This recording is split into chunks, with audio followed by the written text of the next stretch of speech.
오늘 함께 나누실 말씀은 욥기 16장 18절에서 17장 16절까지 말씀입니다.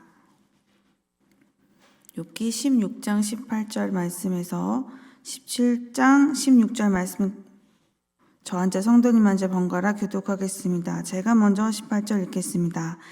땅아 내 피를 가리지 말라. 나의 부르짖음이 실자리를 잡지 못하게 하라. 지금 나의 증인이 하늘에 계시고 나의 중보자가 높은 데에 계시니라. 나의 친구는 나를 조롱하고 내 눈은 하나님을 향하여 눈물을 흘리니 사람과 하나님 사이에와 인자와 그 이웃 사이에 중재하시기를 원하노니 수년이 지나면 나는 돌아오지 못할 길로 갈 것임이니라. 나의 기운이 쇠하였으며 나의 날이 다하였고 무덤이 나를 위하여 준비되었구나. 나를 조롱하는 자들이 나와 함께 있으므로 내 눈이 그들의 충동함을 항상 보는구나. 청하건대 나에게 담보물을 주소서. 나의 손을 잡아줄 자가 누구리이까. 주께서 그들의 마음을 가려 깨닫지 못하게 하셨사오니 그들을 높이지 마소서. 보상을 얻으려고 친구를 비난하는 자는 그의 자손들의 눈이 멀게 되리라.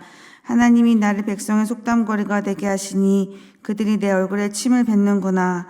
내 눈은 근심 때문에 어두워지고 나의 온 지체는 그림자 같구나. 정직한 자는 이로 말미암아 놀라고 죄 없는 자는 경건하지 못한 자 때문에 분을 내나니 그러므로 의인은 그 길을 꾸준히 가고 손이 깨끗한 자는 점점 힘을 얻느니라. 너희는 모두 다시 올지니라. 내가 너희 중에서 지혜자를 찾을 수 없느니라. 나의 날이 지나갔고 내 계획, 내 마음의 소원이 다 끊어졌구나. 그들은 밤으로 낮을 삼고 빛 앞에서 어둠이 가깝다 하는구나. 내가 수월이 내 집이 되기를 희망하여 내 침상을 흑암에 펴놓음에 무덤에게 너는 내 아버지라 구더기에게 너는 내 어머니 내 자매라 할지라도 나의 희망이 어디 있으며 나의 희망을 누가 보겠느냐. 우리가 흙 속에서 쉴 때에는 희망이 수월의 문으로 내려갈 뿐이니라. 아멘. 오늘 본문은 욥의 4가지 절규로 이루어져 있습니다. 16장 18절에서 24절에서는 욥이 자신의 부르짖음이 하늘에 닿기를 원하고 있어요. 17장 1절에서 5절은 하나님 외에 자신의 손을 잡아줄 분이 없음을 말하고 있고요. 17장 6절에서 10절은 친구들을 향한 절규입니다.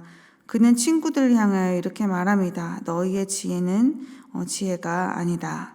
마지막으로 17장 11절에서 16절에서 욥은 과연 희망이 어디에 있는가에 대한 질문을 던집니다. 6장 18절에서 욥은 땅에게 자신의 피를 가리지 말라라고 말합니다.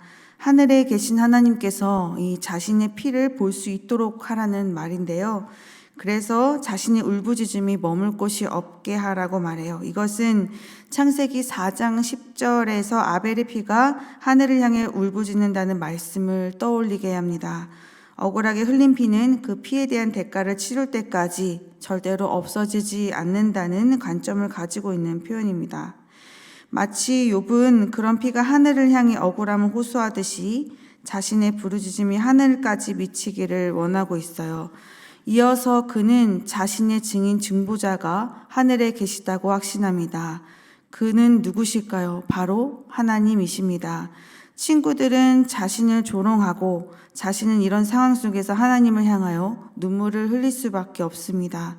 그래서 사람과 사이에서도 갈등이 있으면 중간에 중재해 줄 사람이 있듯 얼마 지나지 않으면 자신이 죽게 될 것이기 때문에 하나님께서 자신을 위해 변론해 주시기를 청하고 있어요. 이제 욥은 17장 1절에서 하나님을 향해 말합니다. 지금 욥에게는 어떤 것도 지탱할 수 있는 힘이 없습니다. 이 모든 것이 끝났다고 느끼고 있어요. 자신은 죽음과 가까이 있다고 느끼고 있습니다. 욥이 이렇게 느끼도록 만드는 것은 육체의 질병이나 어떤 모든 소유의 상실 때문인 것만은 아닌 것 같습니다. 주위에 있는 사람을 통해 겪는 고통도 커 보입니다. 17장 2절에서 그는 여전히 겪어야만 하는 고통에 대해서 말하고 있습니다. 그리고 그는 4절에서 자신과 함께하는 자들이 자신을 조롱하도록 허락하신 분이 하나님이신 것도 고백합니다. 그럼에도 불구하고 욥이 이 상황에서 도움을 구할 수밖에 없는 분은 하나님밖에 없습니다. 3절입니다. 청하건대 나에게 담보물을 주소서. 나의 손을 잡아줄 자가 누구리이까. 자신의 무죄를 믿어주고 지지해줄 분은 하나님밖에 없다라고 외치고 있습니다. 5절은 속담을 인용한 구절인데요. 이 좀 해석이 어려워서 여러 가지 견해가 있습니다. 그런데 이런 뜻으로 보면 좋을 것 같습니다. 어떤 사람들이 친구들에게 물려줄 유산에 대해서 말하고 있지만 그의 말은 지켜지지 않는데 그의 자손들의 눈이 새할 정도로 그는 자손들에게 아무것도 남기지 못하고 실망만 안겨주게 될 것이다. 이 속담에 대한 대상은 누구일까요? 친구들을 향한 욥의 원망의 말인 것 같지만 이어지는 6절을 보시면 욥 자신에게 들려주는 조롱의 말, 이 속담거리였습니다. 하나님께서 자신을 모든 사람들과 친구들에게 모욕과 치욕의 대상이 되게 하셨다는 것을 표현하고 있어요. 6절입니다. 하나님이 나를 백성의 속담거리가 되게 하시니 그들이 내 얼굴에 침을 뱉는구나. 이런 일들로 인해 욥의 육체는 더욱더 쇠약해집니다. 시력은 슬픔 때문에 더욱더 나빠지고 그의 몸은 그림자처럼 야윈 상태가 됩니다. 그는 이어서 자신을 지혜자라고 여기는 욥의 친구들이 왜 지혜자가 아닌지에 대해서 8절과 9절에서 언급하고 있는데요. 세 번역으로 읽어드리겠습니다. 정직하다고 자칭하는 자들이 이 모습을 보고 놀라며 무지하다고 자칭하는 자들이 나를 보고 불경스럽다고 규탄하는구나. 자칭 신분이 높다는 자들은 더욱더 자기를 옳다고 여기는구나. 이 8절과 9절도 역시 좀 해석이 난해한 구절인데요. 세 번역이 조금 이해하기 쉽게 표현한 것 같습니다. 이런 말이 될 것 같습니다. 이 8절에서 말하는 이 모습은 바로 욥의 모습이죠. 자칭 정직하다고 하는 자들이 욥의 모습을 보고 놀라고 또 자칭 자신이 무죄하다고 여기는 자들이 욥에게 불경스럽다고 하며 울줄대며 세상의 모든 것을 아는 것 마냥 자신의 지혜를 굉장히 가치 있다고 여기지만 이어서 10절에서 욥은 친구들에게 지혜를 찾을 수 없다라고 말하고 있어요. 10절입니다. 너희는 모두 다시 울지니라. 내가 너희 중에서 지혜자를 찾을 수 없느니라. 이 지혜자라고 자청하는 친구들이 설명하는 그 자칭 그 지혜의 말들은 정작 지금의 욥의 현실을 다 설명하지 못한다라고 말하고 있어요. 이어서 욥은 11절 이후에 절망적인 상황을 강조해서 탄식하고 있습니다. 11절입니다. 나의 날이 지나갔고 내 계획, 내 마음의 소원이 다 끊어졌구나. 앞부분을 우리가 살펴보았지요. 자신의 중재자는 하나님밖에 없다라고 고백한 바가 있는데요. 친구들, 사람들의 평가보다 하나님께서 욥을 의롭다고 인정하시는 것이 지금 욥에게는 굉장히 필요합니다. 만약 그것이 결여된다면 욥에게 모든 날이 의미가 없다고 생각하고 있어요. 바라는 일은 오로지 죽음밖에 없다라는 말을 하고 있습니다.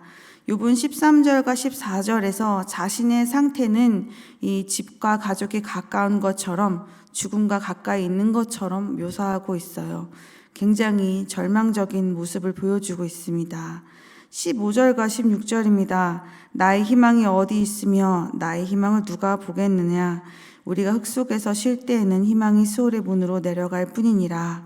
죽음이 이렇게 가깝지만 도무지 희망이라는 것을 찾아볼 수가 없습니다.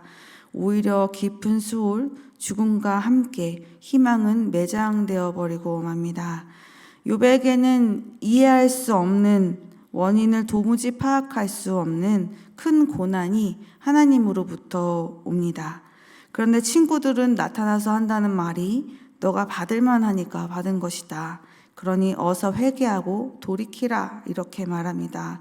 욥은 자신이 상황이 너무너무도 억울합니다. 지금 욥의 상황은 참 힘들고 비참한 상황이에요. 자신들의 지혜를 욥을 판단하고 이 조롱하는 친구들의 공격에 적잖은 타격을 입었고 도무지 그에게서는 희망을 찾아볼 수가 없었습니다.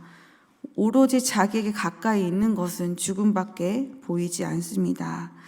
그런데 우리는 그에게 죽음이 가까이 있고 오히려 절망의 색채가 짙어질수록 가치 있는 참된 것, 유일한 하나가 더 선명하게 보이는 것을 발견합니다. 그것은 바로 하나님입니다. 모든 것이 다 무너진 그 자리에 하나님 한 분만 그에게 남아 있습니다. 세상의 모든 판단과 평가, 그리고 그동안 가치 있다고 여겨져 왔던 모든 것들은 욥의 이런 절망적인 상황 속에서 아무런 힘도 되어주지 못하고 빛을 발하지 못하고 있어요. 친구들의 지혜가 그의 삶을 전혀 설명하지 못하는 것처럼 말입니다. 이 모든 재산과 자녀를 잃고 이 건강까지 잃어버린 그 앞에 마지막 남은 하나의 희망은 하나님밖에 없었습니다. 그래서 그는 자신에게 직접 겨냥하여 화를 쏘듯 고난을 쏘아 부으시는 이 하나님을 향하여 오히려 손을 뻗을 수밖에 없었습니다. 나에게 고난을 주시지만 나의 무고함을 아는 하나님께서 나의 고난을 제거해 주시길, 기도에 응답하고 이 죽음과도 같은 곳에서 건져 주시기를 요청하고 있습니다. 이 고난으로 인한 절규는 우리의 모든 것을 다 무너뜨립니다. 억울하고 원통함, 애통하는 마음, 그리고 때로 마음속의 이 풍경은 모두 타버린 새카만 재밖에 없는 모습이 될 때가 있어요. 이럴 때는 그동안 잘 싸워왔던 것들, 그리고 절대 흔들리지 않을 것 같은 신념들, 그리고 오랫동안 이것은 맞다라고 우리에게 확실한 목소리를 내었던 이런 원인에는 이런 결과가 온다라는 그 모든 것들이 이 와르르 무너지는 때인 것 같습니다. 그야말로 이 절망의 때죠. 잠도 안 오고 입맛도 없고 재미난 것도 없고 이 살맛도 안 나고 하고 싶은 것도 없고 이렇게 정신을 차릴 수 없을 만큼 절망의 늪에 빠져서 이 도무지 빠져나올 수 없을 것 같은 이 거대한 힘이 압도당하고 있을 때 우리를 살게 하는 것은 무엇인가요? 상황이 좀 바뀌게 된다던가, 또 내가 지금 겪은 사건이 해결이 된다던가, 또 때로는 내 마음을 좀 다 알아줘서 나의 이 원통한 마음을 좀 위로해주는 동역자들의 위로, 이런 것들도 많은 도움이 될 수도 있습니다. 그런데 이것은 근본적인 우리의 이 절망감을 해결해 주지는 못하는 것 같아요. 오히려 이것에 매달리면 매달릴수록 우리의 마음은 더 허기지게 되어 있습니다. 이 절망적인 순간, 고난은 때때로 우리에게 무엇이 진짜인가, 어떤 것이 참된 것인가를 알려주기도 하는 것 같습니다. 그분이 바로 하나님입니다. 혹시 욥처럼 이러한 절망과 절규 속에 계신 성도님들이 계신가요? 이 어려움은 나에게 너무나도 큰 고통을 줘서 굉장히 큰 힘을 가지고 있는 것 같지만 그저 도구일 뿐입니다. 이 고난은 우리의 영혼을 어찌하지 못해요. 잡아 끌어 우리를 지옥의 끝으로 끌고 가지는 못해요. 우리는 하나님의 귀한 백성이기 때문입니다. 참되신 하나님 앞에 나아가 우리의 이 애통한 심정을 쏟아붓고 그분의 따뜻한 손길을 경험하시는 성도님이 되시기를 원합니다. 때로는 우리는 이 마음의 어려움 때문에 약의 도움을 받기도 하고 또 상황이 좀 전환되고 사건이 해결되는 것도 우리에게 많은 도움이 됩니다. 또 따뜻한 동료의 이 위로의 한마디가 우리가 좀 힘을 쉴 수 있도록 해주기도 합니다. 그래서 사실 우리가 할 수 있는 것은 최선을 다해서 다 해봐야 합니다. 그런데 본격적인 회복과 삶의 의미에 대한 답은 하나님께 있습니다. 우리의 인생의 제1의 원인이 되시고 내 삶의 모든 이유가 되시며 모든 근본이 되시는 하나님 앞에 두 손을 들고 부르짖으며 나아가는 우리가 되었으면 좋겠습니다. 고난 가운데서 가장 값진 하나님을 발견하고 그런 하나님 앞에 나아가는 우리가 되기를 소망합니다. 오늘 하루도 이런 주님과 동행하시는 귀한 하루가 되시기를 진심으로 소망합니다. 함께 기도하시겠습니다. 우리의 모든 근원이 되시며 모든 것 되시는 하나님을 찬양합니다. 우리는 하나님을 더 찾습니다. 어려움 속에서 모든 것이 무너지는 것 가운데 절대로 무너지지 않고 최고의 가치로 우리에게 다가오시는 하나님을 만나는 은혜가 있게 하여 주옵소서. 오늘 하루도 동행하시는 하나님을 더 깊이 만나는 은혜가 있게 하시고 모든 일상 속에서 보호하시며 지키시는 하나님을 경험하게 하여 주시옵소서. 깊은 교제를 나누며 주의 음성에 민감하게 반응하며 이 땅에서 주의 영광을 드러내는 주의 백성으로 살아가게 하여 주옵소서. 오늘 하루도 우리 가정의 모든 구성원들, 배우자, 자녀들, 그리고 부모님, 또 믿음의 동역자들과 함께하여 주옵소서. 하나님을 더 깊이 만나고 느끼는 귀한 하루가 되게 하여 주옵소서. 감사드리며 예수님의 이름으로 기도드렸습니다. 아멘. 두 가지 기도 제목으로 기도하신 후에 개인 기도로 나아가겠습니다. 고난 가운데서 하나님을 발견하게 하소서. 우리의 삶의 근원이 되시고 이유가 되신 하나님을 깊이 만나는 은혜가 있게 하여 주옵소서. 함께 기도하시겠습니다.